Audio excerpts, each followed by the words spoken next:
Icam gobi tamayan. எல்லாருக்கும் வணக்கங்க. இன்றைக்கி நம்ம மிஸ்ஸஸ் கோபி சமையல் சேனலில் நம்ம பார்க்க போகிறது சூப்பரான ஒரு ரெசிபி அதிரசம். ரொம்ப சாஃப்டாக சூப்பராக எப்படி செய்கிறது அப்படிங்கிறத இன்றைக்கி நம்ம வீடியோவில் பார்க்கலாங்க. இதுக்கு நான் வந்து 1 கப் அளவுக்கு பச்சரிசி எடுத்திருக்கேன். இது வந்து 450 கிராம் இருக்கும். இந்த 1 கப் பச்சரிசிக்கு உருண்டை வெல்லம் வந்து 3/4 கப் அளவுக்கு இந்த மாதிரி பொடிச்சு எடுத்துக்கோங்க. அப்போ தான் நம்மளுக்கு வந்து அளவு சரியாக வரும்.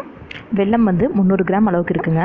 இப்போது பச்சரிசி வந்து நல்லா 1 மணி நேரம் இந்த மாதிரி தண்ணி விட்டு அலசிட்டு ஊற வச்சுக்கோங்க. இப்போது இது 1 மணி நேரம் நல்லா ஊறிடுச்சு. இது நல்லா ஊறினதுக்கப்புறம் இதை வந்து நம்ம வந்து ஒரு வெள்ளை துணியில் வந்து இந்த மாதிரி விரிச்சுட்டுக்கலாங்க. தண்ணியெல்லாம் வடிச்சிட்டு அரிசி மட்டும் இந்த மாதிரி வந்து ஒரு ஃபேன் கடியாக வெள்ளை துணி விரிச்சுட்டு அது மேலே இந்த அரிசி வந்து பரப்பி விட்டுக்கோங்க. இப்போ பாருங்கள், ஈரம் வந்து இந்தளவுக்கு இருக்குது. நம்ம வந்து ஒரு அரை மணி நேரம் வந்து இது அப்படியே ஃபேன் கடி வந்து உணர விடணும். உணர்ந்ததுக்கப்புறம் இப்போ பாருங்கள், அரிசி வந்து கையில் ஒட்டும், ஆனால் ஈரம் வந்து நம்ம கையில் ஆகாது. அரிசி மட்டும்தான் நம்ம கையில் வந்து லேசாக ஒட்டிட்டு வரும். இந்த அளவுக்கு இருக்கும்போது இதை வந்து நம்ம ஒரு மிக்ஸி ஜாரில் போட்டு நல்லா பவுடராக அரைச்சிட்டு ஒரு சல்லடை வச்சு இந்த மாதிரி சலிச்சு எடுத்துக்கோங்க. குருணைகள் வரும், அதை வந்து பாதியாக போட்டு அரைக்கும்போது திரும்பவும் அந்த குருணை போட்டு அரைச்சி இந்த மாதிரி சலிச்சு எடுத்துக்கோங்க. இப்போது ஒரு கடாய் வந்து அடுப்பில் வச்சுட்டு இதில் வந்து நம்ம வந்து வெள்ளைப்பாகு காய்ச்சிடலாம். அதுக்கு எடுத்துருக்கிற 3/4 கப்பு வெள்ளத்தையும் வந்து சேர்த்துக்கோங்க. சேர்த்துட்டு இது கூடவே வந்து ஒரு அரை கப் அளவுக்கு தண்ணி விட்டுக்கோங்க. இல்லைனா நல்லா இந்த வெல்லம் மூழ்கிற அளவுக்கு தண்ணி விட்டிங்கன்னா போதும். இப்போ பாருங்கள், இந்த வெல்லம் மூழ்கிற அளவுக்கு நான் ஒரு அரை கப் அளவுக்கு வந்து தண்ணி விட்டுட்டேன். இப்போது இதை வந்து ஃபஸ்ட் நல்லா கரைச்சி அதுக்கப்புறம் வடிச்சுக்க போகிறாங்க. இப்போ வந்து இந்த கட்டிகளில் நல்லா கரைஞ்சதுக்கப்புறம் அதை நம்ம வடிச்சுக்கலாம். ஏன்னா வெள்ளத்தில் வந்து கொஞ்சம் தூசி மண் இந்த மாதிரி இருக்கும். இப்போது இதை வந்து நல்லா இந்த மாதிரி வடிச்சு எடுத்துக்கோங்க. இப்போ பாருங்கள், அந்த மண்ணெல்லாம் வந்து ஃபில்டர் ஆயிடுச்சு. திரும்பவும் கடாய் வந்து க்ளீன் பண்ணி அடுப்பில் வச்சுட்டு நம்ம வடித்து வச்சு அந்த பாகை வந்து கடாயில் சேர்த்துக்கலாம். சேர்த்துக்கிட்டு இதை வந்து நல்லா காய்ச்சணுங்க. இது வந்து நம்மளுக்கு ஒரு அரை கம்பி பதம் அந்தளவுக்கு வரணும்.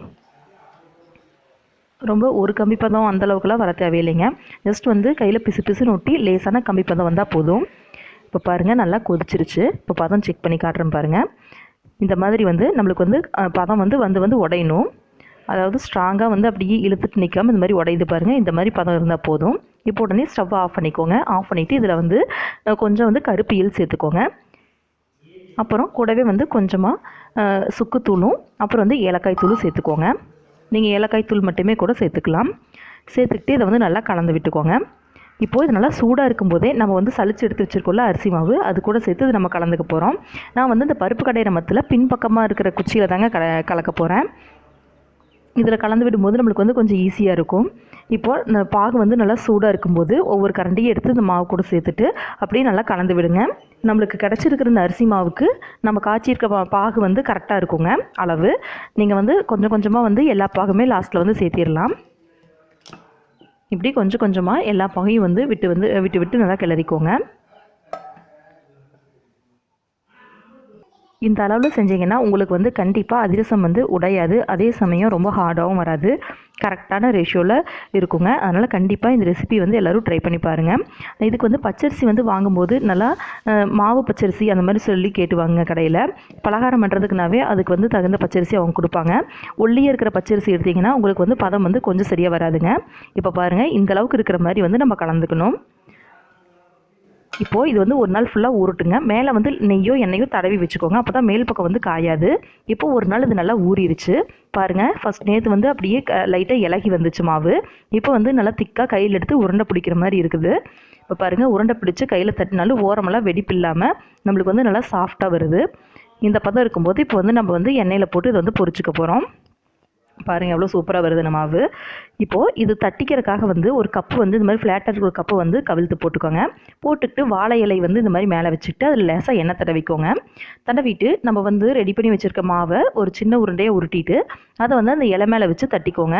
நம்ம இப்படி செய்யும்போது நம்மளுக்கு வந்து தட்டி எடுக்கிறதுக்கு வந்து ஈஸியாக இருக்கும். உங்களுக்கு வந்து கையில் ஒட்டிச்சுனாலும் கையிலையும் அப்பப்போ லேசாக எண்ணெய் தடவிக்கோங்க. அப்போ தான் ஒட்டாமல் வரும். இப்போது இந்த மாதிரி நடுவால் வந்து ஒரு சின்ன ஹோல் போட்டுட்டு இதை வந்து நல்லா சூடாக இருக்க எண்ணெயில் பொரிச்சு எடுத்துக்கலாம். உங்கள்கிட்ட வாழை இல்லை அப்படின்னா நல்லா திக்கான பாலித்தீன் கவரோ இல்லாட்டி இந்த மாதிரி ஆயில் பேக்கெட் வந்து கட் பண்ணிவிட்டு அதோட உள்பகுதி வந்து இந்த மாதிரி எடுத்துக்கோங்க. இதுலேயே வந்து நம்மளுக்கு வந்து தட்டி எடுக்கிறதுக்கு ஈஸியாக இருக்கும். அவ்வளோதாங்க.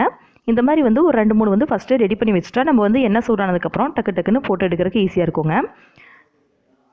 இப்போது எண்ணெய் வந்து நல்லா சூடாகிட்டுருக்கு. இந்த டைமில் நம்ம வந்து ரெடி பண்ணி வச்சுருக்க இந்த மாவை வந்து ஒவ்வொன்றா போட்டு எடுத்துக்கலாங்க. எண்ணெய் வந்து ரொம்ப கொதிக்கவும் கூடாது. கரெக்டான மீடியமான ஃப்ளேமில் வச்சுக்கோங்க எப்போவுமே. இப்போ எண்ணெய் கரெக்டான சூடில் இருக்கும்போது இப்போ வந்து ஒவ்வொன்றா உள்ளே சேர்த்துக்கலாம். சேர்த்துக்கிட்டு 2 சைடும் மெதுவாக திருப்பி போட்டு நல்லா பொன்னிறம் ஆகிற வரைக்கும் பொரிச்சு எடுக்கணுங்க. ஹை ஃப்ளேமில் வச்சுட்டிங்கன்னா மேலே மட்டும் சீக்கிரமாக கருகிரும். ஏன்னா நம்ம வெள்ளை சேர்த்துருக்கிறதுனால சீக்கிரமாக வந்து மேலே வந்து கருகிரும். அதனால் அப்பப்போ வந்து மீடியம் ஃப்ளேமில் வச்சுட்டு திருப்பி போட்டுக்கோங்க. அப்போ தான் உள்பகுதியெல்லாம் நல்லா வேகுங்க. நீங்கள் மாவு வந்து தட்டும்போது ரொம்ப மெல்லிசாவும் தட்டிடாதீங்க, அதே சமயம் ரொம்ப திக்காகவும் தட்டிடாதீங்க. திக்காக இருந்துச்சுன்னா உள்பக்கம் வந்து மாவு வேகாது. மாவு இலகி வர மாதிரி தெரிஞ்சதுன்னா இன்னொரு நாள் கூட ஊற விட்டுக்கோங்க. இது வந்து ஒருத்தரே கூட ரொம்ப ஈஸியாக செஞ்சிடலாங்க. முந்தின நாள் மட்டும் மாவு வந்து கரெக்டான பதத்தில் வந்து நம்ம கலந்து வச்சுட்டா 2வது நாள் வந்து ஜஸ்ட் இந்த மாதிரி தட்டி எண்ணெயில் போடுறது மட்டும்தான் வேலை. அதனால் வந்து இது ஒருத்தரே கூட ரொம்ப சுலபமாக செஞ்சு முடிச்சிடலாம் இந்த பலகாரத்தை. பாருங்கள், அவ்வளோதான். இப்போ எண்ணெயில் பொரிஞ்சிட்டு இருக்கும்போதே நீங்கள் வந்து சைடில் வந்து இந்த மாதிரி ஒவ்வொன்றா தட்டி நீங்கள் எண்ணெயில் சேர்த்துக்கலாம். மாவு வந்து உங்களுக்கு அதிகமாக இருக்கிற மாதிரி தோணுச்சுன்னா கூட நீங்கள் வந்து இது ஃப்ரிட்ஜிலலாம் வைக்க தேவையில்லைங்க. வெளியவே வச்சாலும் 1 வாரம் ஆனாலும் கெட்டு போகாது. நீங்கள் எப்போ வேணுமோ அப்போல்லாம் வந்து இந்த மாதிரி எடுத்து எண்ணெயில் வந்து போட்டு பொரிச்சு எடுத்துக்கலாங்க. மாவு வந்து ரொம்ப சூப்பராக இருக்கும். இந்த ரெசிபி வந்து உங்களுக்கு கண்டிப்பாக பிடிச்சிருந்துச்சுன்னா மறக்காமல் லைக் பண்ணுங்கள், கமெண்ட் பண்ணுங்கள், ஷேர் பண்ணுங்கள். நம்ம மிஸ்ஸஸ் கோபி சமையல் சேனலை இது வரைக்கும் சப்ஸ்கிரைப் பண்ணாமல் இருந்தீங்கன்னா கண்டிப்பாக சப்ஸ்கிரைப் பண்ணிக்கோங்க. கூடவே அந்த பெல் பட்டனையும் ப்ரெஸ் பண்ணிக்கோங்க. ரொம்ப நன்றி. Thank you.